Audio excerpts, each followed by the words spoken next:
for the branch that they're going to be bringing in, please.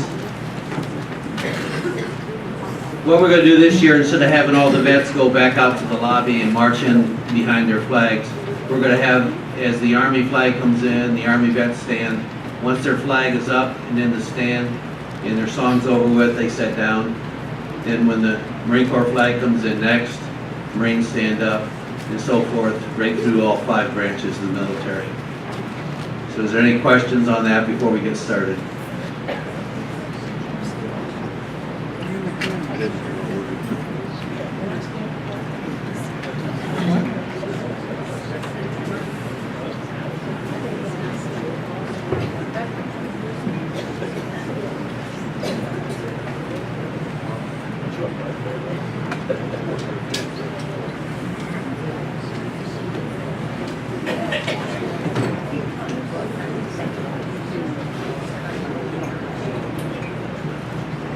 Okay, Dave.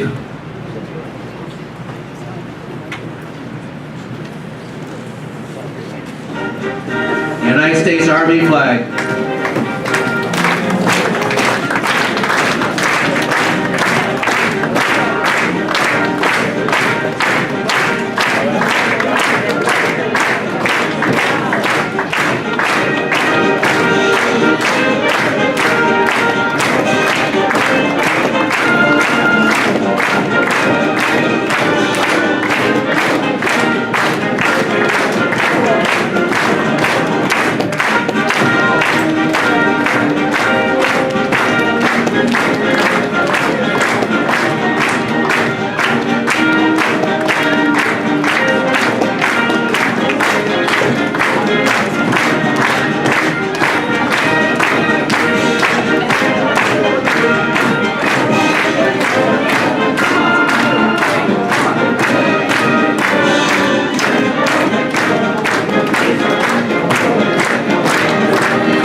Marine Corps flag.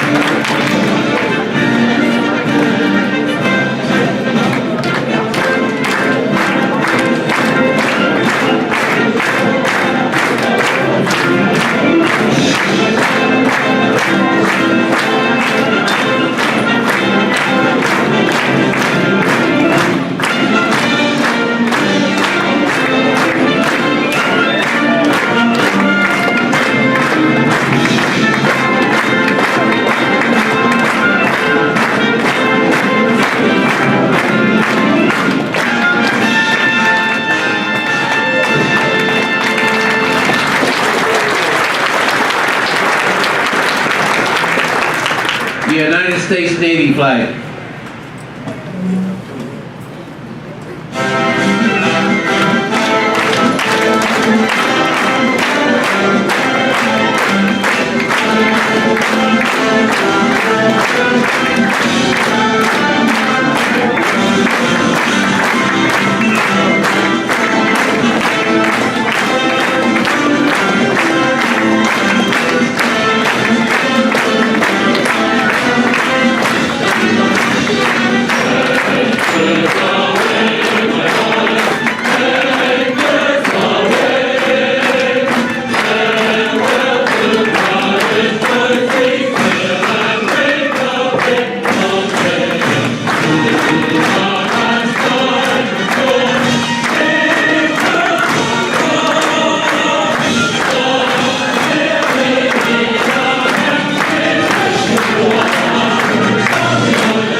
The United States Air Force flag.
States Coast Guard flag.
I'd like to give a little brief description of each of the flags from the 5 branches of service we have here. The United States Army flag. The Army flag was dedicated and unfurled to the general public on the 14th of June, 1956 at Independence Hall, Philadelphia, on the 181st anniversary of the establishment of the United States Army by the Continental Congress of 1775. The flag is a white silk with a blue embroidered center design of the original War Office seal. The United States Army is inscribed in white letters on a scarlet scroll with the year 1775 in blue numerals below.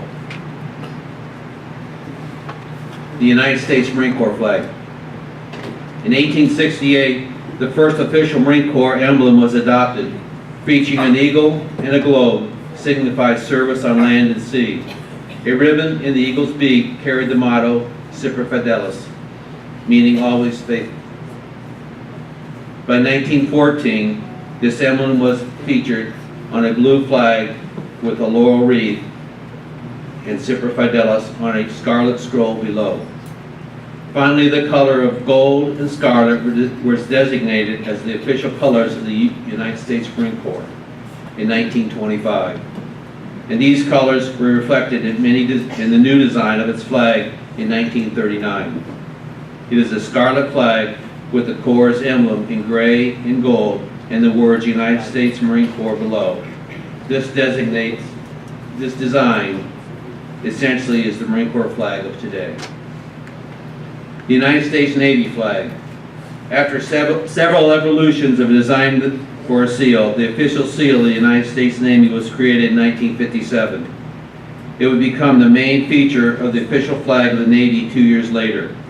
This dark navy blue flag featured a yellow banner with the words United States Navy written below the seal. On the seal is an eagle with wings outspread, seamlessly defending a ship at sea. The United States Air Force flag. An official seal of the Department of the Air Force was created as the result of the National Security Act of 1947. By 1949, plans were underway to develop an official flag to be the Air Force counterpart to the United States Army flag. The design for the Air Force flag would bear the seal and the coat of arms of the Air Force seal on an ultramarine blue field. It is surrounded by 13 white stars that represent the original 13 colonies, and above the coat of arms is the Air Force crest. The crest contains a bald eagle whose wings frame 3 stars to represent the 3 branches of national defense establishment, which are the Army, Air Force, and Navy. Beneath the coat of arms is a scroll with the words United States Air Force in gold. This flag was adopted in 1951 and has not changed since. The United States Coast Guard flag. Very little information is available about the origin of the Coast Guard flag. Some evidence suggests that the revenue cutter Alexander Hamilton flew a flag similar to today's Coast Guard flag as early as 1840. The flag features a white background with the Great Seal of the United States in a band that reads United States Coast Guard above it. Below are the words Semper Partes, meaning always ready, always ready, or ever ready. And the date 1790. The Coast Guard flag is used for parades and military ceremonies. As we march them in today, that's the way the precedence for bringing in flags is supposed to be. The only time that changes in a time of war, the Coast Guard flag becomes part of the Navy and it moves above the Air Force flag.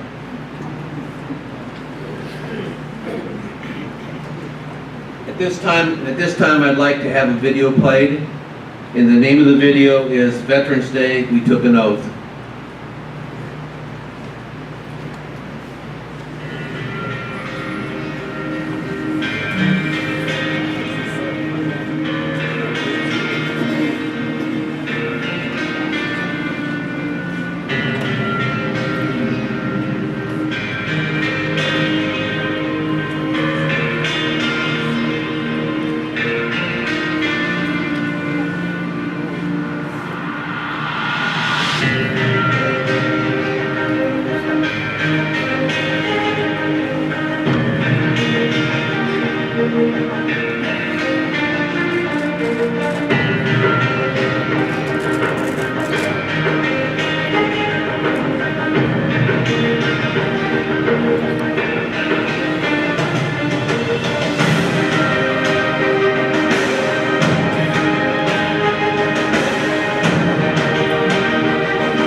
As you enter the clubhouse today, you might have noticed a table at the front on the stage.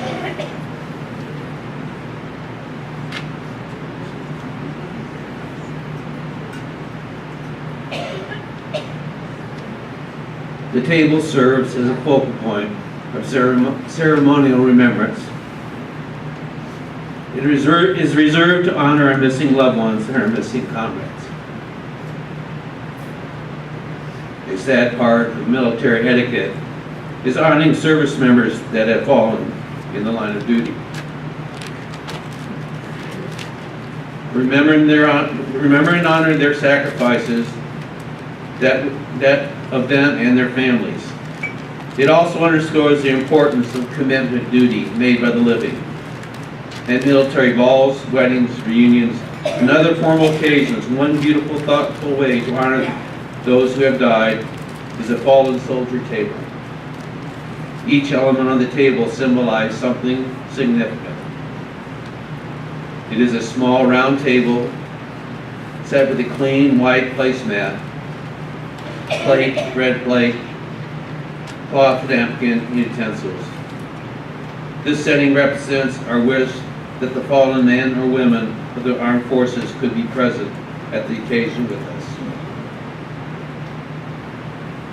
A white tapered candle placed simply in a simple candle holder represents the light of hope. A long stem rose represents the family who loved and kept faith with the men and women who served. The vase is tied with a red ribbon, a symbol of our continued determination to account for our missing. The inverted wine glass represents the fact that the fallen Conrad will not be able to participate in the toast for the events. A lemon wedge on a lead plate represents the bitter loss of life of the fallen soldier. Salt is sprinkled over the lemon on the bread plate. The salt represents tears shed for the soldier that are missing.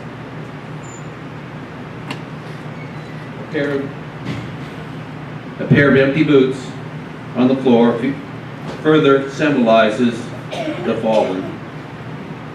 The chair is empty. They are missing.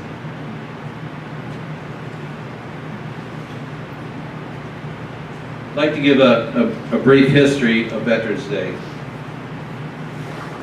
World War I officially ended when the armistice or temporary succession of hostilities between the Allied nations and the Germans went into effect on the 11th hour of the 11th day of the 11th month, 1918.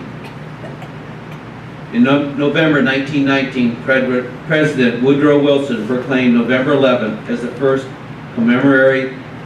commemoration of Armistice Day. In legislation that was passed in 1938, November 11th was dedicated to the cause of world peace and to be hereafter celebrated and known as Armistice Day. This new legal holiday honored World War I vets.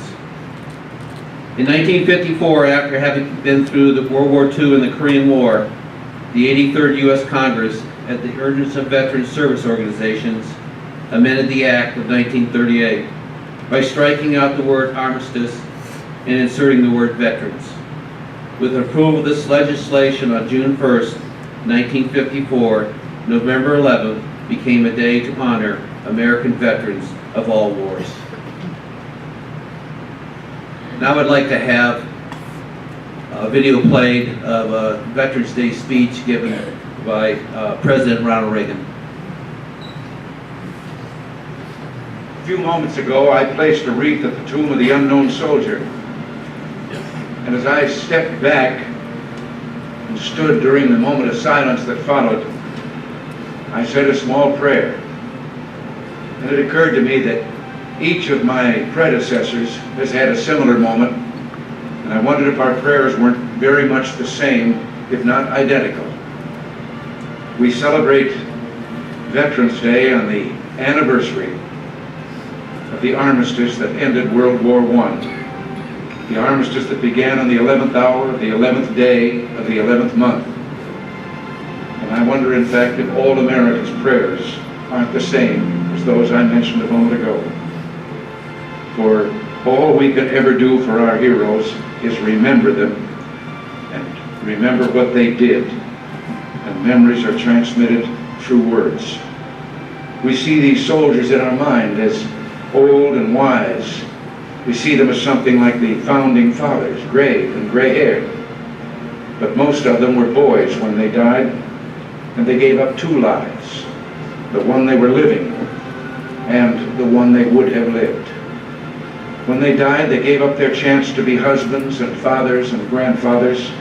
They gave up their chance to be revered old men. They gave up everything for our country, for us. And all we can do is remember. There's always someone who is remembering for us.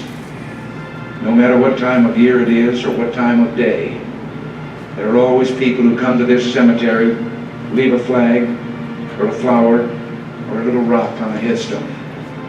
And they stop, bow their heads, and communicate what they wished to communicate. I think sometimes of General Matthew Ridgway, who the night before D-Day tossed sleepless on his cot and talked to the Lord and listened for the promise that God made to Joshua. I will not fail thee nor forsake thee. We're surrounded today by the dead of our wars. We owe them a debt we can never repay. All we can do is remember them, what they did, and why they had to be brave for us. All we can do is try to see that other young men never have to join them. Today, as never before, we must pledge to remember the things that will continue the peace. Today, as never before, we must pray for God's help in broadening and deepening the peace we enjoy. Let us pray for freedom and justice in a more stable world. And let us make a compact today with the dead. A promise in the words for which General Ridgway listened: I will not fail thee nor forsake thee.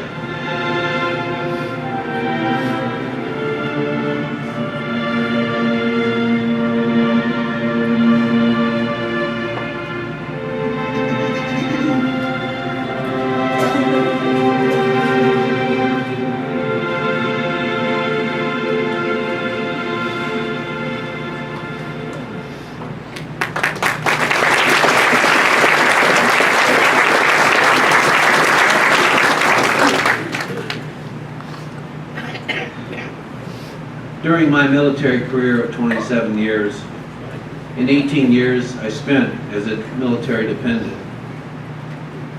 The forgotten person in the military life is the military spouse.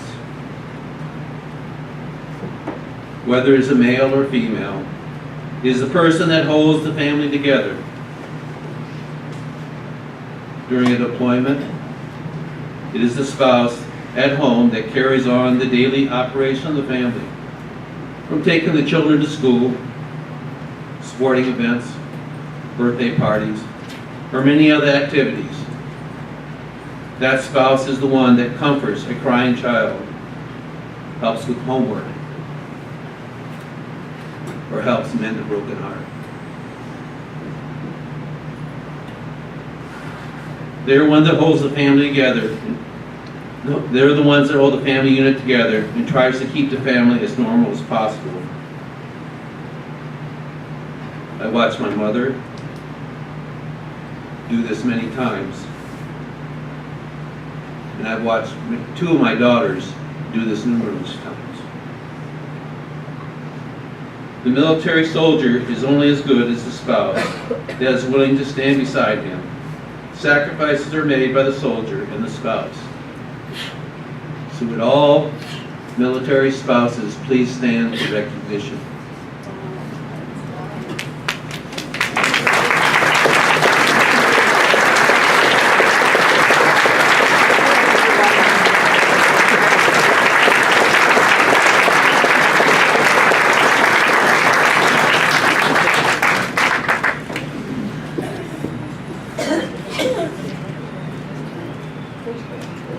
I'm sorry if I get a little emotional. Okay.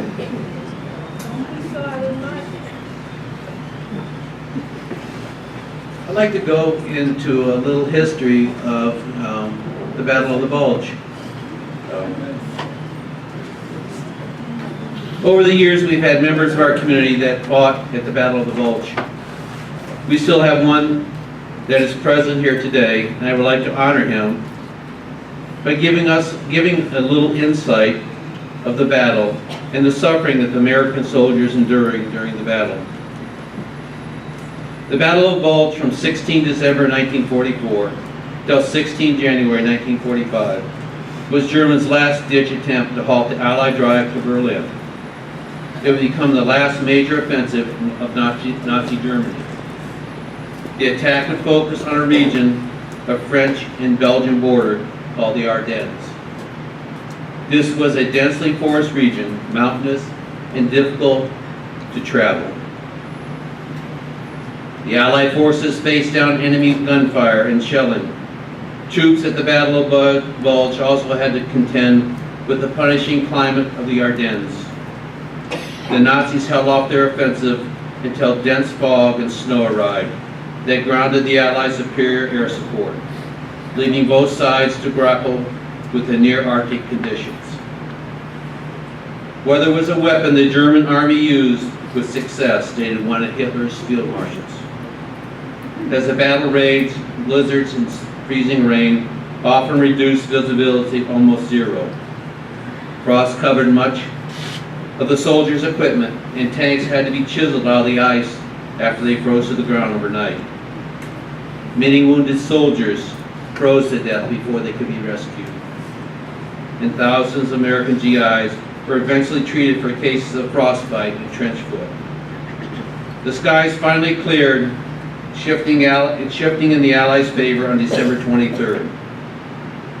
When clearing conditions allowed aircraft to take flight, the sequential aerial barrage wreaked havoc on the German advance. Because of the break in the weather, the American soldiers were able to be resupplied with ammo, food, and other essential supplies, which got to a critical level. The troop strength of the American Army during the battle started at 80,000 and escalated to 600,000.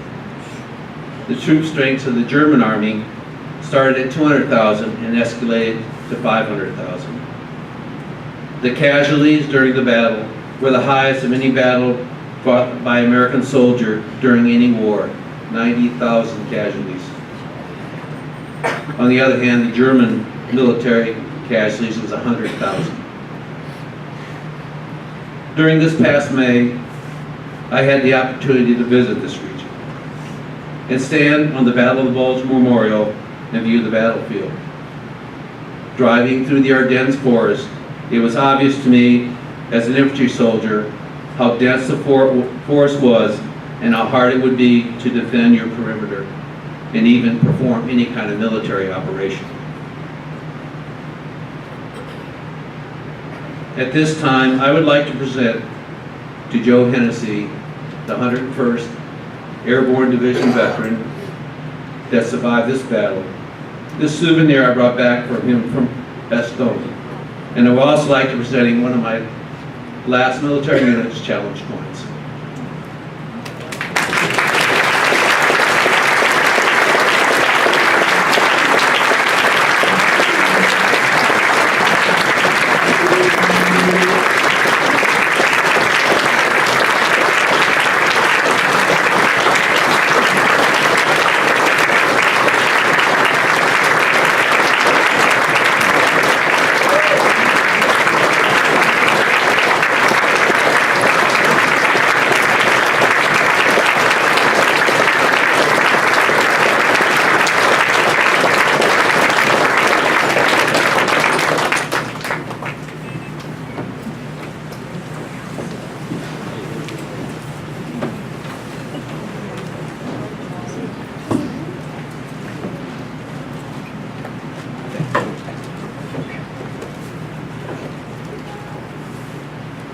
At this time, we're going to have one more video to close out the program.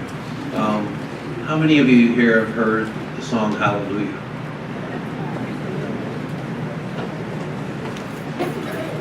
Okay, a Navy vet rewrote the lyrics to this song. Please pay attention to the lyrics, because it is what we feel as we get deployed into a combat situation. You packed your bags and shut the door. You crossed the sea to fight a war. You didn't know just what would happen to you. Stepped in the dirt, boots on the ground, and gunfire was the only sound. And to yourself you whispered hallelujah, hallelujah, hallelujah, hallelujah, hallelujah.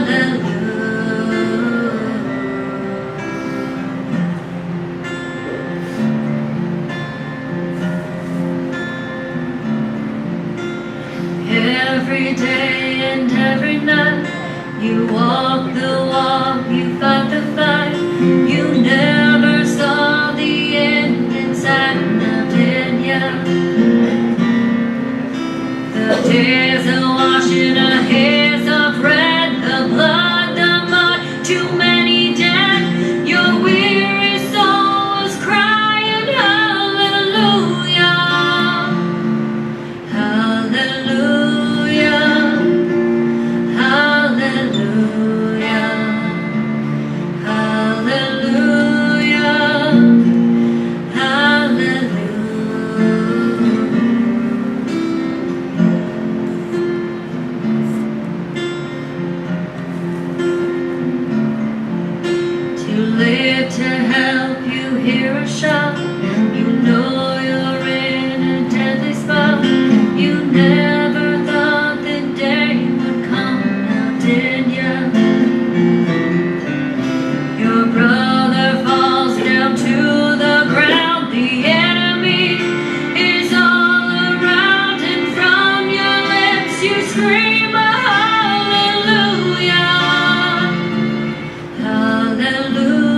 You try each day, keep pushing through, but the battle lives inside of you. It's a cold and it's a broken hallelujah. Hallelujah. Hallelujah. Hallelujah. Hallelujah.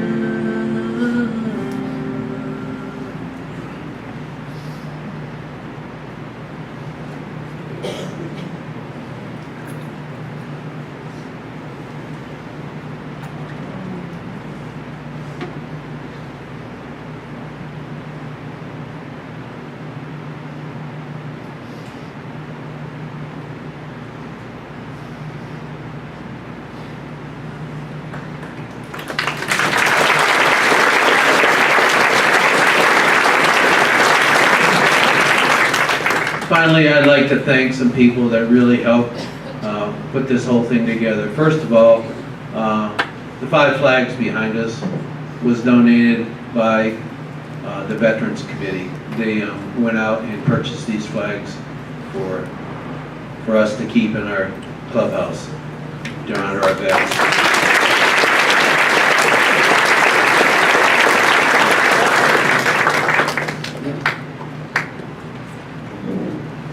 These videos remind us freedom is not free.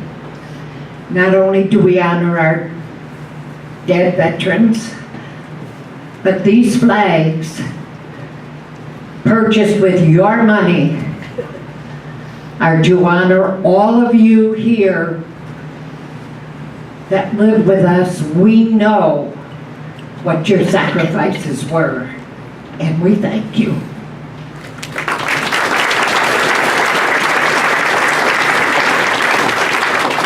I want to thank Dave Short and Ken Stringer for being the AV people. They did an outstanding job queuing everything up.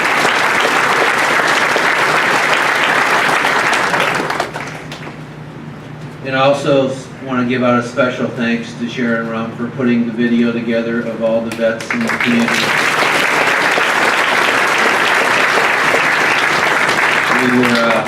There were some ups and downs there. We had some things that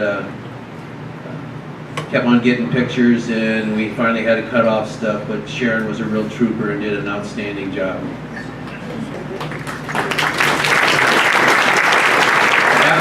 After the ceremony day, we'll be out front laying a wreath in memory of Veterans Day by the American flagpole. So anybody who wants to be part of that, they can be out there. I thank you all. This has been something I've been wanting to do for the last couple of years. So will you please stand up, push your chairs in, and we'll say the Pledge of Allegiance.